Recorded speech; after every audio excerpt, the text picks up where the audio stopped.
નમસ્કાર વિદ્યાર્થી મિત્રો, આજે આપણે ધોરણ 8માં વિષય હિન્દીમાં જે વ્યાકરણ એટલે કે પ્રથમ લેક્ચરમાં આપણે પ્રકરણ 1નું વ્યાકરણમાં જે વચન પરિવર્તન વિશે અભ્યાસ કર્યો હતો. આજે આપણે આગળ એક ટોપિક છે ઉપસર્ગ અને પ્રત્યય વિશે પરિચય લઈશું. તો हिंदी में उपसर्ग को क्या होते हैं?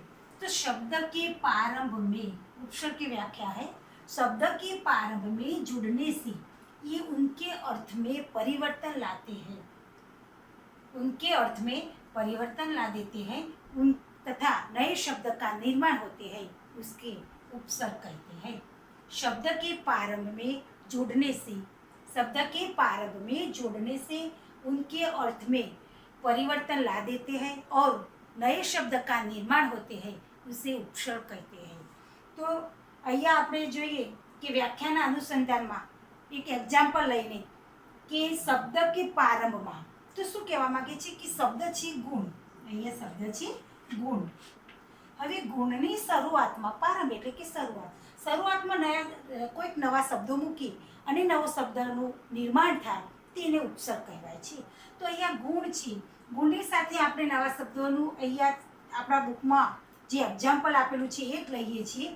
तो नी, दूर,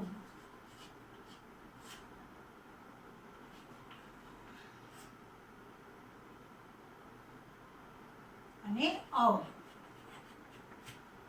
અહીંયા ની, દુ, સ અને અવ. હવે આ નવા શબ્દો છે. શબ્દની શરૂઆતમાં ફક્ત જો શબ્દનો અર્થ આપણે કાઢવા જઈએ કે ની, દુ, સ, અ, તો એનો કોઈ મિનિંગ કે કોઈ અર્થ એનો નીકળતો નથી, એટલે આપણને સમજાતું નથી. પણ આ શબ્દની સાથે આ શબ્દને જોડીએ તો એક નવો શબ્દનું નિર્માણ થાય છે અને એનો અર્થમાં પણ આપણને ખ્યાલ આવે છે. તો અહીંયા જોઈએ ની વત્તા ગુણ, તો નવો શબ્દ કયો બનશે કે નિગુણ. દુ વત્તા ગુણ તો દુર્ગુણ. સ વત્તા ગુણ तो सगुण. अवत्ता गुण तो अवगुण.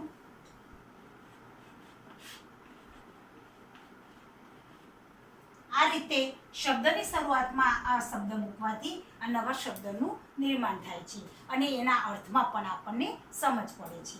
અહીંયા જોઈએ આપણે બીજું એક ઉદાહરણ લઈશું. તો બીજા ઉદાહરણમાં આપણે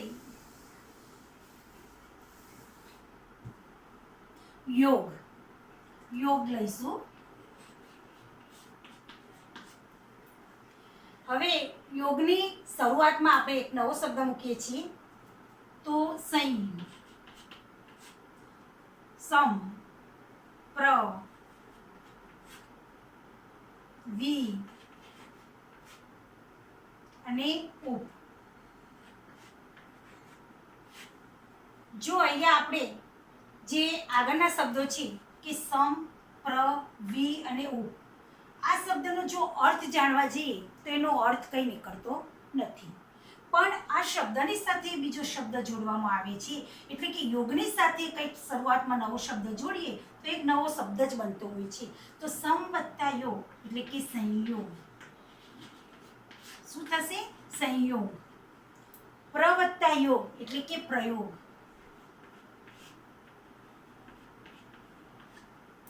વિ વત્તા યોગ એટલે વિયોગ. અને ઉપ વત્તા યોગ એટલે ઉપયોગ. એવી જ રીતે આપણે બુકમાં ત્રીજું ઉદાહરણ આપેલું છે એ પણ જોઈ લઈએ આપણે. તો દેશ, અહીંયા દેશ બતાવેલો છે વચ્ચેના બોક્સમાં અને એના આગળના શબ્દો ચારે બાજુ જોડેલા છે. કવિ, તો વિ વત્તા દેશ એટલે કે વિદેશ. ઉપ વત્તા દેશ એટલે ઉપદેશ. સ્વ વત્તા દેશ એટલે સ્વદેશ. અને અનુ વત્તા દેશ એટલે કે અનુદેશ. આ રીતે શબ્દની શરૂઆતમાં શબ્દ મૂકવાથી એક નવા શબ્દનું નિર્માણ થાય છે, તેને ઉપસર્ગ કહીએ છીએ. તો અહીંયા ઉપસર્ગની વ્યાખ્યા આપણે જોઈ, એના અનુસંધાન એના ઉપરથી આપણે એના એક્ઝામ્પલ જોયા અને એક્ઝામ્પલ ઉપરથી આપણે વ્યાખ્યાનું તારણ કાઢી શક્યા છીએ. અહીંયા તો ઉપસર્ગ કોને કહેવાય છે એ આપણે જોઈ લીધું કે શબ્દના પ્રારંભ મેં जुड़ने से उनके अर्थ में परिवर्तन लाते हैं और एक नवा शब्द का निर्माण होते हैं, उसे उपसर्ग कहते हैं। तो મિત્રો અહીંયા ઉપસર્ગની વ્યાખ્યામાં આપણે એના ઉદાહરણો પરથી સાબિત કરી, આગળ કેટલાક બીજા ઉદાહરણો પણ આપેલા છે બુકની અંદર, આપણે જોઈ શકીએ છીએ। તો અહીંયા જોઈએ આપણે કે શબ્દાંશ અને નવા શબ્દ। તો અહીંયા કહે છે કે દૂર વત્તા ગુણ, આ જોડવાથી દુર્ગુણ બને છે। સ વત્તા ગુણ એટલે સગુણ બને છે। એમ સ્વ વત્તા દેશ એટલે સ્વદેશ બને છે। અનુ વત્તા દેશ એટલે અનુદેશ બને છે। આમ અનેક કોઈક શબ્દ જોડવાથી નવો શબ્દનું નિર્માણ થાય છે, તેને ઉપસર્ગ કહીએ છીએ। એટલે અહીંયા ટૂંકમાં આપણે એટલું જોઈશું કે આગળના જે શબ્દો છે એ શબ્દના જેમ દૂર, નીર, શ, અવ, પ્ર, શમ, વી, ઉપ, स्व तथा अनु ऐसे शब्दांश हैं जिनका प्रयोग स्वतंत्र रूप से नहीं होते हैं, जिनका प्रयोग स्वतंत्र रूप से नहीं होते हैं। जो स्वतंत्र रूप से करते हैं तो उसका अर्थ नहीं निकलता, पर जी उसका प्रयोग इनके केवल शब्दों के प्रारंभ में जोड़ा जाता है तो एक नवा शब्द का निर्माण होता है, तो नवा शब्द का निर्माण होता है। तो ये शब्द के प्रारंभ में जुड़ने से उनके अर्थ में परिवर्तन ला देते हैं, उसे नए शब्द का निर्माण करते हैं, उसे उपसर्ग कहते हैं। तो टूंक में उपसर्ग वे शब्दांश से जो सार्थक शब्दों के पूर्व जुड़ने से अर्थ में परिवर्तन ला देते हैं। आ रीते अहींया उपसर्ग में आपणे परिचय लीधो। हवे आगळ जोईए आपणे तो उपसर्गમાં કેટલાક નવા ઉદાહરણો આપેલા છે આપણી બુકની અંદર, તમે જોઈ શકો છો। તો કહે છે કે ઉપસર્ગ, અર્થ અને ઉદાહરણ અહીંયા બતાવેલા છે। અર્થ શું છે? ઉપસર્ગ છે। પહેલા જે બોક્સમાં બધા આપેલા છે અહીંયા અ, અન, ક, કુ, ની, પર, સ, અધ, દૂર, બિન, ભર અને ચૌ, આ બધા ઉપસર્ગ છે અને બાજુમાં એના અર્થ બતાવ્યા છે। તો ધારો કે અર્થ એટલે શું કહેવા માંગે છે કે અનો अर्थ एवो निकले कि कभी नहीं, निषेध, कई बतावतुं ना होय, कोई अर्थ नथी एनो, एनो अर्थ धारो कि एनुं उदाहरण पण आप्युं छे बाजुमां कि अज्ञान, अगम, अमर, अछूत अने अच्युत। एटले कि अज्ञान ज्ञानी, जे ज्ञानी छे पण ज्ञान जेनामां ज्ञान नथी ते आवुं बतावવું હોય તો એના આગળ આપણે મૂકી શકીએ, એટલે કે અજ્ઞાન। અગમ આ રીતે, અમર એટલે જે અમર એટલે કે જે મરી શકતું નથી તેવું, એને અમર, આ રીતે આપણે એનો અર્થ અને ઉદાહરણ સાથે બતાવી શકીએ છીએ। તો અહીંયા આ બધા ઉપસર્ગો આપેલા છે અને એનો પણ આપણે અભ્યાસ કરી શકીએ વિશેષમાં। નીચે દરેક ઉપસર્ગ આપેલો છે અને એના 3 શબ્દ બનાવવાના છે। એ દરેક ઉપસર્ગ આપણે અહીંયા પાછળ બતાવે છે એમાં આવી જાય છે, તો દરેકના શબ્દો પણ આપણે જાતે થોડા પ્રયત્નથી બનાવવાના। હવે નીચે पढ़िए और समझिए टॉपिक में जोईए। तो कहे छे कि लड, बॉक्स में लड आप्युं छे, सामे आई अने एना नीचे आका। तो ये शब्द जोड़वाथी एक नवो शब्द बनतो होय छे। दाखला तरीके लड वत्ता आई एटले के लड़ाई। अहींया कहे छे, अहींया हूँ उपसर्गनी जे व्याख्या आपणा टॉपिक परथी पूर्ण थयो छे एटले काढी दઉં છું। હવે આગળ જોઈએ આપણે। तो कहे छे कि लड, लड वत्ता आई, बीजामां छे लड वत्ता आका। तो एक नवो शब्द बने छे। लड वत्ता आई एटले लड़ाई। शुं थाय छे? लड़ाई।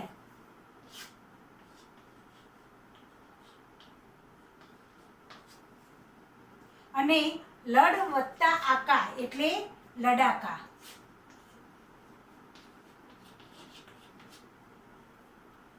बीजू जोईए आपणे आगळ तो चाचा वत्ता ई, चाचा वत्ता ई। तो आ शब्द जोड़वाथी चाची शुं थशे? चाची। चाचा वत्ता ईरा, चाचा वत्ता तो चचेरा, नवो शब्द बने छे चचेरा। दया वत्ता આલુ તો બનશે દયાલુ. એમ દયા વત્તા વાન તો દયાવાન. તો અહીંયા જે લડ, ચાચા તથા દયા શબ્દો કે અંત में જોડે ગए આઈ ઈ આલુ શબ્દાર્થ એ પ્રત્યય છે. હવે આપણે બીજા ટોપિકનો પ્રત્યય અહીંયા. તો પ્રત્યયની વ્યાખ્યા અહીંયા આપણે સાબિત કરવાની છે કે પ્રત્યય એટલે શું, પ્રત્યયની વ્યાખ્યા શું થાય. તો કે છે અહીંયા આપણે જોયું કે લડ વત્તા આઈ એટલે લડાઈ, લડ વત્તા આકા એટલે લડાકા, ચાચા વત્તા ઈ એટલે ચાચી, ચાચા વત્તા હીરા એટલે ચચેરા. એવી રીતે દયા વત્તા આલુ, દયા વત્તા આલુ એટલે દયાલુ, દયાલુ. તો આ જે શબ્દો જોયા આપણે, તો આ શબ્દાંશ, આ જે શબ્દો છે બધા, જે લડ, ચાચા, દયા, આ બધા શબ્દો એ શબ્દો કે અંત में જોડે ગયે જે શબ્દો છે, અંત में એટલે કે પાછળ, પીછે. તો અહીંયા આઈ, આકા, ઈ, એરા અને આલુ આ શબ્દો, આ દરેક શબ્દો છે એ દરેક શબ્દોને આપણે પ્રત્યય કહીશું. શું કહીશું? પ્રત્યય. તો અહીંયા આના ઉપરથી આપણે એવી વ્યાખ્યા નીકળી શકે કે शब्दांश, जो शब्दांश के अंत में, शब्दांश के अंत में जुड़कर नए शब्दों का निर्माण करते हैं उसे प्रत्यय कहते हैं, उसे प्रत्यय कहते हैं. शब्दांश के अंत में जोड़े जाए અને નए શબ્દ का निर्माण होते हैं उसे प्रत्यय कहते हैं. અહીંયા ઉપસર્ગ અને પ્રત્યય બંને વિરોધી છે. ઉપસર્ગમાં જ્યારે શબ્દના પ્રારંભમાં નવા શબ્દ સાથે જોડવામાં એક નવો શબ્દ બનતો હોય છે, તો ઉપસર્ગમાં શબ્દના શરૂઆતમાં જોડવામાં આવે છે અને પ્રત્યયમાં શબ્દની પાછળ જોડવામાં આવે છે. તો અહીંયા કહે છે કે જેમ લડ વત્તા આઈ એટલે અહીંયા જે આઈ, આકા, ઈ, એરા અને આલુ આ બધા શબ્દો છે એ શબ્દો પ્રત્યય છે. એ શબ્દો શું છે? પ્રત્યય છે. એટલે કે પ્રત્યયમાં શબ્દને અંતમાં જોડવામાં આવે છે, શબ્દને અંતમાં જોડવામાં આવે છે અને એક નવા શબ્દનું નિર્માણ કરે છે. એવા કેટલાક પ્રત્યયો અહીંયા બતાવેલા છે. આપણી બુકની અંદર કેટલાક ઉદાહરણો આપ્યા છે. શબ્દ પણ બતાવ્યો, સાથે પ્રત્યય અને એક નવો શબ્દ. શબ્દ, પ્રત્યય, નવા શબ્દ. તો કે છે ચલ, પ્રત્યય છે તા તો ચલતા. શું થશે નવો શબ્દ? ચલતા. ખા, પ્રત્યય છે યા તો ખાયા. સુન તો પ્રત્યય છે કર, સુનકર. પઢ, પ્રત્યય છે આઈ તો પઢાઈ. ખેલ, ઔના તો ખિલૌના. ગાડી વત્તા વાલા, વાલા પ્રત્યય છે તો ગાડીવાલા. આવા કેટલાક ઉદાહરણો છે. તો અહીંયા એ ઉદાહરણો આપણે અભ્યાસ કરવાનો છે અને એ ઉદાહરણો પરથી નીચે આપણે જે સ્વાધ્યાય આપ્યું છે કે નિમ્નલિખિત શબ્દો મેં પ્રત્યય ઢૂંઢીએ. અહીંયા જે શબ્દો આપ્યા છે એ શબ્દોમાં પ્રત્યયને છૂટા પાડવાના છે. તો એ વિદ્યાર્થી મિત્રો આપણે અહીંયા જે પ્રત્યયના ઉદાહરણો ઉપરથી સમજૂતી મેળવી એના ઉપરથી જુદા પાડવાના છે. તો કહે છે કે મનુષ્યતા તો મનુષ્ય વત્તા તા. શું થશે? મનુષ્ય વત્તા તા. ધનવાન, ધન વત્તા વાન, ધન વત્તા વાન. રસોઈયા તો રસોઈ વત્તા યા, રસોઈ વત્તા ઈયા. ટોકરી તો ટોકરા વત્તા ઈ, ઈક હરા તો ઈક વત્તા હરા. ધોખેબાજ, ધોખે વત્તા બાજ. બલવતી તો બલવત વત્તા ઈ. ભાગ્યવાન તો ભાગ્ય વત્તા વાન. તો અહીંયા જે શબ્દો બતાવ્યા છે એ શબ્દોના અંતમાં તા, વાન, ઈયા, ઈ, હરા, બાજ, ઈ અને વાન આ દરેક શબ્દ જે શબ્દને અંતમાં આપ્યો છે તે પ્રત્યય છે. તો એને શું કહેવાય? પ્રત્યય કહેવાય છે. તો વિદ્યાર્થી મિત્રો આજે આપણે જે ઉપસર્ગ અને પ્રત્યય વિશે જે માહિતી લીધી એ માહિતીના આધારે આપણે બંનેની વ્યાખ્યાઓ અને એના ઉદાહરણો અહીંયા બતાવ્યા. એ દરેક ઉદાહરણ અને વ્યાખ્યા તમારી નોટપોથીમાં લખવાની છે અને તૈયાર કરવાનું છે.